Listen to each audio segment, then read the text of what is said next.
From the national newsroom of the Canadian Press, I'm John Kennedy. Foreign aid groups say Ottawa needs to work faster to stop blocking them from helping people in Afghanistan. Aid workers are currently vulnerable to prosecution for terrorism funding if they pay taxes to the Taliban government in any way. Parliament passed a bill to exempt aid workers, but Ottawa says the program still isn't ready to issue permits. The head of the Afghan women's organization, Asma Fazi, says red tape is preventing life-saving aid from helping Afghans. I think the problem arose when they decided that Canada was going to take this unprecedented route of creating a very complex and bureaucratic process. Instead of taking a more, I would say, humanitarian lens to what was happening and creating a flexible approach. The United States, the European Union, and Australia have all issued exemptions to their terror laws by February 2022, which was about 6 months into the Taliban's rule. Quebec's Île-de-la-Madeleine will soon charge tourists a fee to visit the area. The $30 fee will be mandatory for visitors who stay on the islands for more than 24 hours between May and mid-October. The island's mayor says the fee is necessary because summer tourists are burdening local services.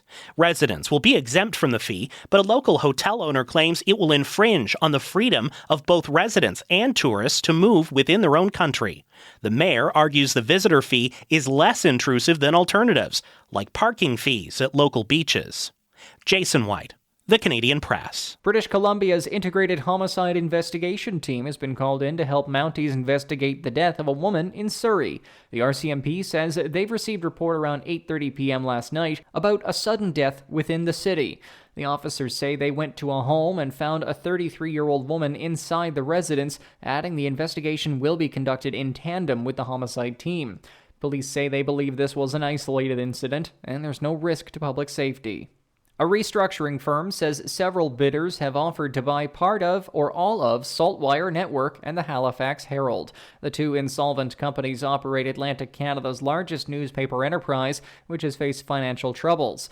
Toronto-based KSV Restructuring says some of those non-binding offers, if accepted, would enable the deeply indebted companies to continue to operate as viable businesses. The firm's one-page report does not say how many bids were received, and it does not provide any details about who submitted bids. Former movie mogul Harvey Weinstein has been hospitalized for a battery of tests after his return to New York City, following an appeals court ruling nullifying his 2020 rape conviction. Attorney Arthur Adiola says Weinstein was moved to Bellevue Hospital in Manhattan after his arrival to city jails. Adiola says Weinstein is somewhat of a train wreck health-wise. This is the Canadian Press. In sports, Toronto Maple Leafs forward William Nylander may rejoin the lineup for tonight's game against the Boston Bruins in their first-round NHL playoff series.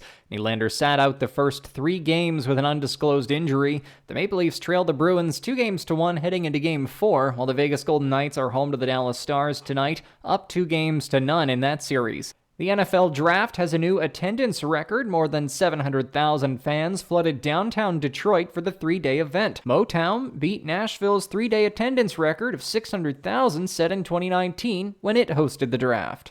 The Professional Women's Hockey League says its second draft will be held in June in Minnesota. The new 6-team league held its first draft in Toronto last September.